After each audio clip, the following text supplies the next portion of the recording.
Kila mafanikio ya afya huanza na hatua ya utafiti. Karibu tufungue pamoja dunia ya sayansi. Mimi ni Eric Alam Mbonike. Leo tunatia nanga katika jiji kuu la biashara nchini Tanzania, jiji la Dar es Salaam. Ndani ya hospitali ya taifa Muhimbili, tunaangazia kituo cha utafiti cha NIMR Muhimbili ambacho tangu kuanzishwa mwaka 1968 kimekuwa mstari wa mbele katika kutafuta majibu ya changamoto za kiafya zinazoikabili jamii. Kituo hiki mahiri katika kufanya tafiti kilianzishwa na Taasisi ya Taifa ya Utafiti wa Magonjwa ya Binadamu NIMR katika harakati za kupambana na changamoto za kiafya kwa Watanzania. Kwa kutumia maabara za kisasa na wataalamu waliobobea, kituo hiki hufanya tafiti za kina kuhusu magonjwa kama kifua kikuu, ukimwi, magonjwa yasiyoambukiza, afya ya mama na mtoto, na zaidi kinalenga kuboresha sera za afya na maisha ya Watanzania. NIMR Muhimbili ni chemichemi ya maarifa na suluhisho endelevu kwa afya ya jamii. Meneja wa kituo Dr. George Pregod ndiye anaanzisha safari ya kufahamu kwa undani zaidi kuhusu historia na mchango wa kituo hiki. Kituo chetu kilianza miaka ya nyuma kidogo, mwaka 1968. Kituo hiki kilianzishwa kama sehemu ya maabara kuu ya kifua kikuu, na wakati ule lilokuwa ni shirika la utafiti la Afrika Mashariki. Wakati ule shughuli zote za kiutafiti zilikuwa zinafanywa na taasisi moja katika Jumuiya ya Afrika Mashariki, na ndio hiyo ambayo ilianzisha kituo chetu. Kwa mwaka 1979, wakati Taasisi ya Taifa ya Utafiti wa Magonjwa ya Binadamu ilipoanzishwa, kituo chetu kilirithiwa na kuwa moja ya vituo vyake vya utafiti.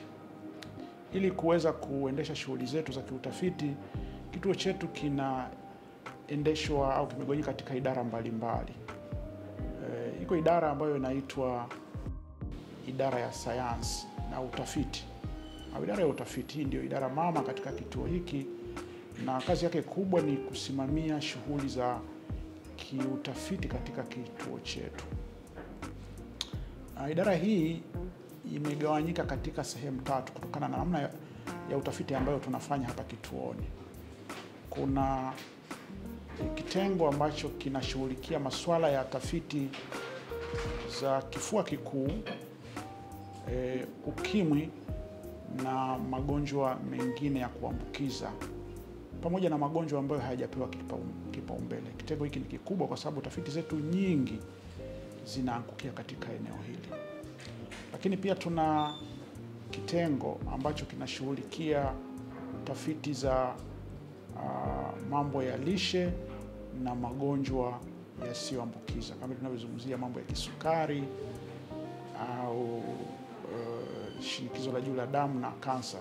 Kitengo hiki ndicho ambacho kinashughulikia mambo hayo. Lakini tuna kitengo kingine ambacho kinaangalia mambo mbalimbali ya kijamii ambayo yanachangia watu kutokuwa na afya nzuri. Tunaita social determinant of health. Kwa hivi vitengo vitatu ndio kwa pamoja vinafanya hii idara ya sayansi, idara ya utafiti. Lakini pia tuna idara ya maabara ambayo kazi yake kubwa ni kusimamia mambo yote tunayofanya katika maabara zile ambazo tulizo nazo na zile ambazo tunashirikiana nazo katika taasisi zingine. Moja ya jukumu kubwa ya idara yetu ya maabara ni kufanya kazi pamoja na mpango wa taifa wa kudhibiti kifua kikuu na ukoma, ambao kwa pamoja tunashirikiana kuendesha maabara kuu ya kifua kikuu hapa nchini, ambayo katika hospitali ya taifa ya Muhimbili. Katika jengo hili lenye vifaa vya kisasa na wataalamu wenye weledi wa hali ya juu, ndani ya hospitali ya taifa Muhimbili, tafiti kubwa na uchunguzi wa kina kuhusu magonjwa mbalimbali huanzia hapa. Bwana Saidi Mfaume, mtaalamu wa maabara, anatueleza kuhusu shughuli zinazofanyika ndani ya jengo hili lenye siri ya tiba. Kituo cha utafiti wa magonjwa ya binadamu hapa Muhimbili kinashirikiana na mpango wa taifa wa kudhibiti kifua na ukoma kuendesha maabara kuu ya kifua kikuu Tanzania. Shughuli ambazo tunafanya katika maabara hii ni uchunguzi ama ugunduzi wa kifua kikuu na vile vile kuangalia usugu wa dawa ambazo wanapewa wagonjwa wa kifua kikuu, yani kuangalia drug accessibility testing, na vile vile tunashiriki katika tafiti mbalimbali ambazo zinasaidia kutoa miongozo katika udhibiti wa ugonjwa wa kifua kikuu. Jabir Muhsin Jabir, afisa ubora, anaweka bayana kuhusu viwango vya ubora na taratibu za kuhakikisha usahihi wa matokeo. Maabara yetu inatoa huduma za vipimo mbalimbali na vipimo hivyo lazima vitoke katika ubora. Hivyo maabara hii imepata ithibati katika utoaji wa huduma hii tangu mwaka 2018 na ithibati hiyo inatolewa kimataifa na bodi ya accreditation ya SADCAS. Hivyo vipimo vyote vinavyofanyika hapa ndani vina ubora wa kimataifa ambapo popote ukipima majibu yanakuwa the same, na lengo letu ni kuboresha huduma hizi katika mtandao wote. Hivyo basi kwa sasa vile vile tumepata ithibati upande wa kutoa sample za ubora ambao tunaita EQA, na sisi tumekuwa recommended kwa accreditation upande wa SANAS. Grayson Maleo, mtaalamu wa maabara akiwa ndani ya maabara ya kifua kikuu, anaeleza kile kinachofanyika mahali hapa. Hapa tunafanya vipimo mbalimbali kwa kupotesha wadudu, lakini pia tunafanya kuangalia usugu wa dawa. Kuna usugu wa dawa za mstari wa kwanza, lakini pia tunaangalia zile dawa za usugu mstari wa pili. Naye Abdalla Buriani anatufahamisha kuhusu upandikizaji wa vimelea vya kifua kikuu kwa ajili ya utafiti.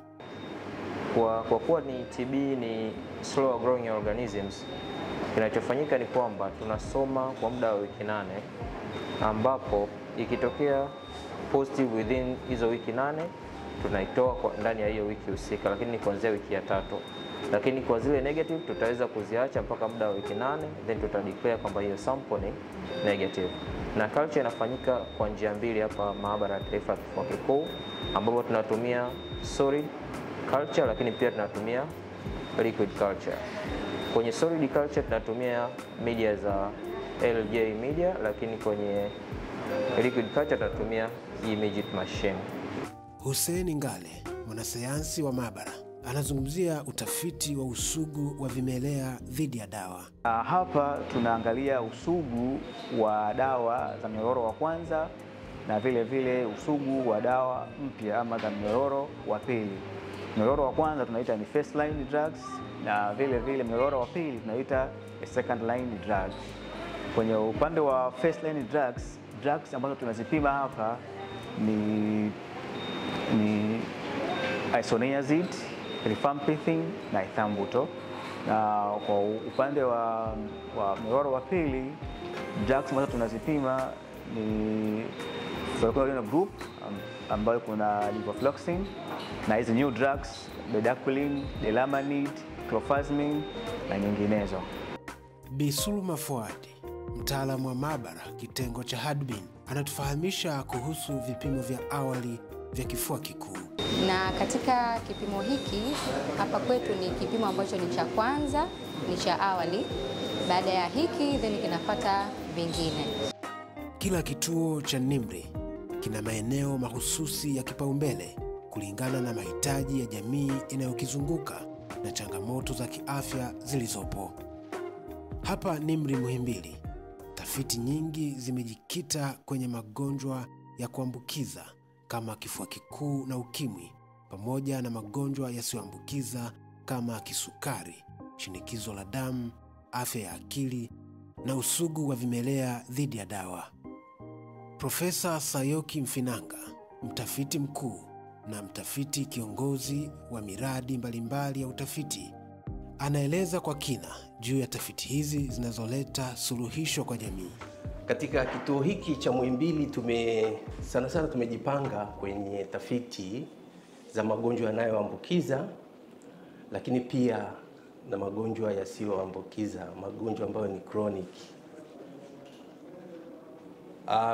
Tunafanya tafiti zaidi kwenye kifua kikuu, kwenye HIV na non-communicable, hasa kwenye kisukari na blood pressure. Kwa leo nitatoa baadhi ya tafiti tulizofanya ambazo zimelenga kuongeza au kuboresha afya za watu wanaoishi na VVU. Na tafiti ambazo nitaziongelea kwa leo ni tafiti ziko 4 ambazo zinafanana kwa namna ya intervention zilizofanyika kwa ajili ya kuboresha afya za watu wanaoishi na VVU. Tafiti ya kwanza ililenga kupambana na magonjwa nyemelezi. Tunajua kwamba hawa watu wanaoishi na VVU wanapata tatizo la magonjwa nyemelezi, na kuna magonjwa mawili ambayo yanasababisha vifo vingi kwa watu wanaoishi na VVU. Mmoja wao ni huu unaosababishwa na fungus. Hawa fungus wanaitwa Cryptococcus neoformans kwa jina la kisayansi, lakini hawa fungus wanasababisha uti wa mgongo. Ugonjwa mwingine ambao unasababisha vifo vingi kwa watu wanaoishi na VVU ni ugonjwa wa kifua kikuu. Lakini leo tutajikita kwanza kwenye ugonjwa huu wa fungus unaosababisha uti wa mgongo. Tafiti hii tulianza kwenye mwaka 2011. Kwa wakati huo kulikuwa hakuna sera, kulikuwa kuna vipimo vya kuweza kugundua kama mtu ameshapata maambukizi ya fungus hawa wanaosababisha uti wa mgongo. Lakini kwa wakati huo kwa nchi zote, sio Tanzania peke yake, kwa nchi zote hakukuwa na sera ya kuwatibu au kutoa tiba, kwa sababu inachukua muda. Unapata maambukizi lakini inachukua muda mpaka upate sasa ule ugonjwa wa uti wa mgongo. Kwa hiyo wakati huo tukasema hapana, kwa nini tusubiri? Hata kama mtu kweli ana afya, lakini kama ameshapata viashiria na vipimo vya maabara vinaonyesha kwamba kuna dalili hizo, kwa nini tumwache mpaka apate uti wa mgongo ndio tuanze tiba? Kwa tukaanza utafiti ambapo grupu moja tulikuwa tunawapima kwa kutumia kipimo kinachoitwa Cryptococcus screening antigen, na tunapowaona kwamba hicho kipimo kimeonyesha kwamba tayari wana hayo maambukizi ya fungus, lakini wanatembea, hawajaanza kuumwa uti wa mgongo, sisi ili grupu tuliwaanzishia tiba. Hatukusubiri mpaka wapate uti wa mgongo, tuliwaanzishia tiba. Na grupu lingine tulifuata tu sera kwamba mpaka wanapokuja tayari na dalili za uti wa mgongo wanatibiwa. Kwa hiyo tukafuatilia. Kumbuka hawa ni wale watu wanaoishi na VVU. Kwa hiyo tukawafuatilia hao. Utafiti huu ulifanyika Tanzania pamoja na Zambia na niliuongoza utafiti huu. Na matokeo ya utafiti huu yalikuja kutuonyesha kwamba tunapotibu wale watu ambao wana viashiria ijapokuwa hawana dalili za uti wa mgongo, tuliweza kupunguza vifo kwa 30% ukilinganisha na utaratibu wa kawaida. Kwa hiyo utafiti huu ulikuwa na matokeo chanya ndani ya nchi hata kitaifa, na shirika la afya duniani WHO baada ya utafiti huu likatengeneza policy au likatengeneza guideline, ambapo hapo kitu kinachoitwa advanced HIV disease kilizaliwa. Kukawa na guideline sio ya nchi tu, ya kimataifa, ambayo ilitokana na tafiti ambayo tuliifanya hapa kwenye hospitali zetu Mwananyamala, Amana na Temeke. Dr. Doreen Philbert anatueleza kuhusu tafiti za uibuaji wa kifua kikuu kwa watoto. Utafiti wetu wa kifua kikuu unaitwa Optic TB, ukiwa ni utafiti unaolenga kuangalia ufanisi wa njia mpya iliyopendekezwa na Shirika la Afya Duniani la kuibua watoto wenye kifua kikuu. Njia hii au namna hii ya kuibua watoto wenye kifua kikuu inaitwa TDA. Kwa Kiingereza inaitwa Treatment Decision Algorithm. Utafiti wetu utakachofanya ni kwenda kuangalia hii TDA kama ina ufanisi katika kufanya kazi kwenye mazingira yetu au kwenye vituo vyetu vya kutoa huduma. Hivyo itatumiwa na watoa huduma wa kwenye vituo vyetu wenyewe kuangalia ni namna gani tunaweza tukaiboresha katika mazingira yetu, au ni vitu gani vinahitajika kuongezwa au kusupport matumizi ya njia hii au namna hii mpya ya kufanya uchunguzi wa kifua kikuu kwa watoto. Kutatua changamoto za kiafya katika jamii ndio kazi kuu ya NIMR. Dr. Sokoine Kivuyo, mtafiti mwandamizi, anaeleza utafiti wa huduma jumuishi na jinsi unavyosaidia kuboresha maisha ya watu. Sisi kama NIMR tukishirikiana na Wizara ya Afya tulifanya utafiti wa huduma jumuishi ya kisukari, VVU pamoja na shinikizo la damu. Huu mradi tumefanya tukiwa na wadau wengi, wakiwepo wadau kutoka nchi ya Uganda na nchi ya Uingereza.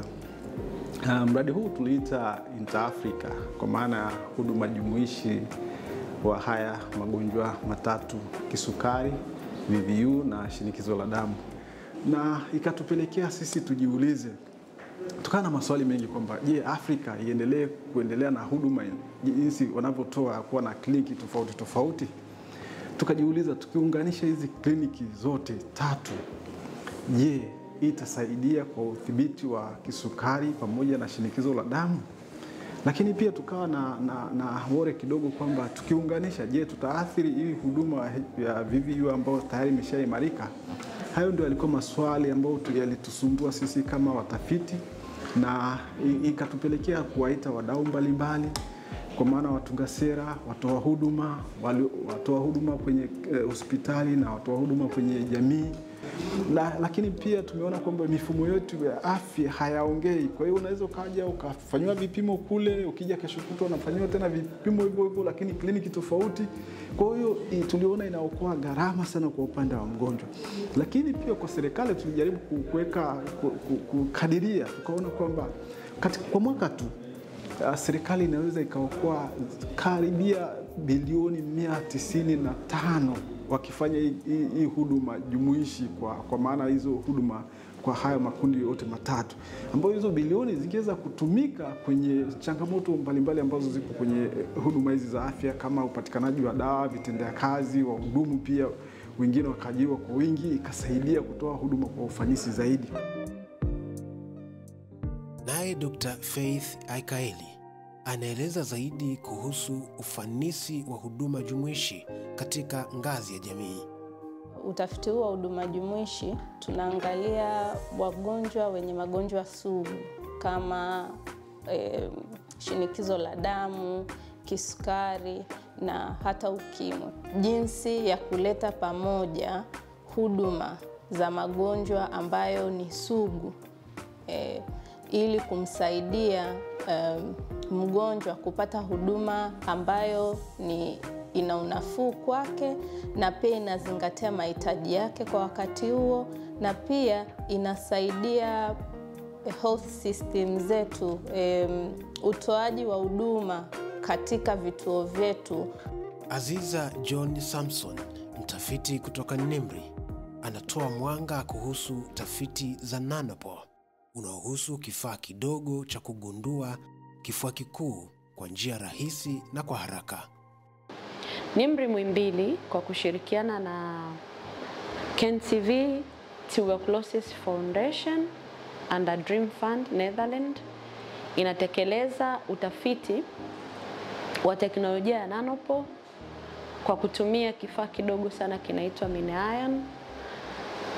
Teknolojia hii ina uwezo wa kudetect TB sugu pamoja na magonjwa mengine ambayo yanaweza kuambukizwa kwa njia ya hewa. Tunajua changamoto nyingi katika kufanya diagnosis ya magonjwa. Mfano, teknolojia ya culture inachukua muda mrefu kutoa majibu. Mfano, unaweza ikachukua mwezi mmoja mpaka miezi miwili, lakini teknolojia ya Nanopo inaweza ikatupa majibu ndani ya muda wa siku 3 tu.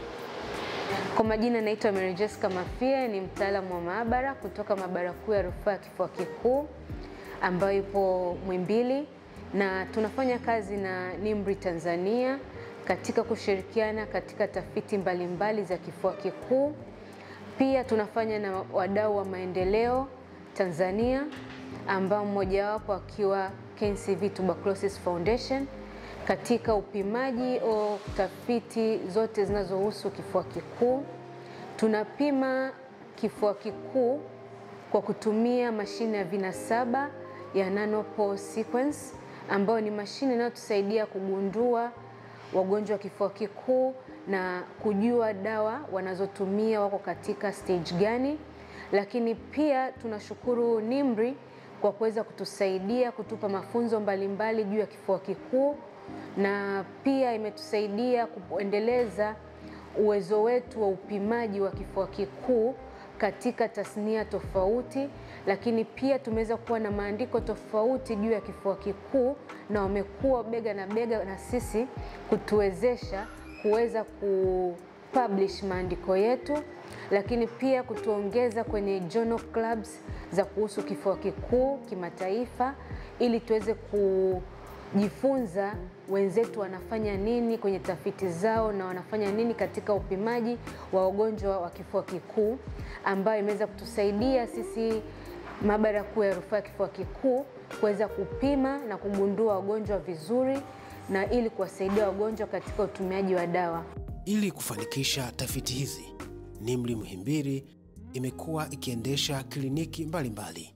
Dr. Anna Moses kutoka kliniki ya hospitali ya Mwananyamala anaeleza jinsi tafiti hizi zinavyotekelezwa kwenye vituo vya afya. Mradi wetu wa Effect unajihusisha na kuhudumia wateja ambao wana virusi vya ukimwi na aina ya fungus ambayo inaathiri uti wa mgongo, inaitwa cryptococcal infection. Kwa hiyo kikubwa tunachojihusisha na mradi wetu pindi tunapopata wateja ambao wamepata maambukizi ya huyu fungus, tunatoa matibabu na tunawafuatilia wateja wetu kwa muda wa miezi 6, tukiwa tunapima ubora wa dawa ikitumika moja ambayo inatumika kwa kawaida kwenye mfumo wa hospitali, na tukitumia dawa 2 ipi itakuwa ina matokeo mazuri kwa wateja wetu. Ili kazi za utafiti zitekelezwe kwa weledi, kunahitajika idara saidizi katika kurahisisha shughuli za utafiti. Msimamizi wa idara ya takwimu Bwana Johnson Mshilu anafafanua namna idara mbalimbali zinavyoshirikiana kufanikisha majukumu ya utafiti. Katika hii section ina mambo kadhaa ambayo inaangazia, ikiwa jambo la kwanza ni kuangazia au kuangalia data, ubora wa takwimu ambazo tunazizalisha hapa kwenye center. Kwa hiyo tuna component kubwa ambayo ni muhimu sana katika research ya data management, ambapo hii tunaangazia kuanzia pale ambapo mtu anaanza kufanya research, anaandaa zile questionnaire au data collection tool. Kwa hiyo kuanzia pale mchakato wa data management unaanza. Kwa hiyo mchakato wa data management unaanza wakati wa kudesign, wakati wa kukusanya takwimu na wakati wa kuzichakata na kuzitunza zile takwimu. Kwa hiyo ni mchakato mzima ili kuhakikisha kwamba zile takwimu zinakusanywa katika njia sahihi, zinachakatwa katika njia sahihi na zinatunzwa katika njia sahihi, ili kuweza kulinda taarifa za yule aliyetoa taarifa zisiweze labda kwenda katika mikono ambayo sio salama. Tafiti zinazofanyika NIMR Muhimbili hazibaki tu kwenye maabara na makabrasha, bali zimekuwa na mchango mkubwa katika kutengeneza na kuboresha miongozo, sera na mikakati ya kitaifa ya afya. Dr. George Preigot anaeleza jinsi tafiti zinavyosaidia serikali kuboresha utoaji wa huduma za afya. Tafiti ambazo zimefanywa na katika kituo hiki zimesaidia kwa kiasi kikubwa kuboresha sera mbalimbali za namna ya kutibu ugonjwa wa kifua kikuu, lakini pia sera za namna ya kutibu ugonjwa wa ukimwi, ikiwepo ule ambao umeshakuwa umefikia kiwango kikubwa, ule mkali. Lakini pia tafiti ambazo zimefanywa na kituo hiki kwa kweli zinachangia sasa pakubwa katika kuanza kutengeneza miongozo ya namna ambavyo matatizo ya magonjwa yasiyoambukizwa yanaweza yakatibiwa kwa pamoja na tatizo hili la ugonjwa wa ukimwi. Hakuna utafiti unaofanikiwa bila ushirikiano. NIMR Muhimbili imejenga mtandao mpana wa ushirikiano na taasisi za ndani kama vyuo vikuu na hospitali pamoja na mashirika ya kimataifa. Dr. George Preigot anaweka bayana. Ili kufanya tafiti zetu ziweze kutekelezeka vizuri, kwa kawaida hatufanyi kazi wenyewe. Tunafanya kazi na jamii kwa karibu sana. Tunapokuwa tumetengeneza tafiti hapa, tukapata fedha za kufanyia utafiti, tunashirikisha jamii. Lakini tunafanya pia kazi kwa ukaribu kabisa na washirika mbalimbali ndani na nje ya nchi. Hawa ndani ni wengi.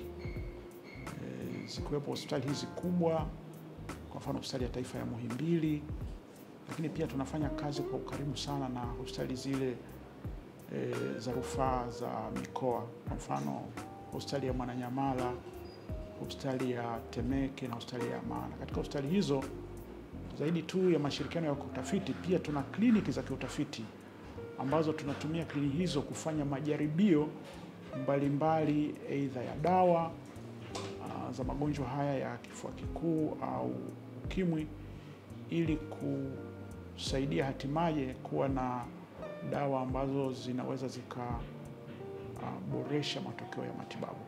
Utafiti wa kiafya ni wa watu kwa ajili ya watu. Tanzania yenye afya bora huanza na utafiti thabiti.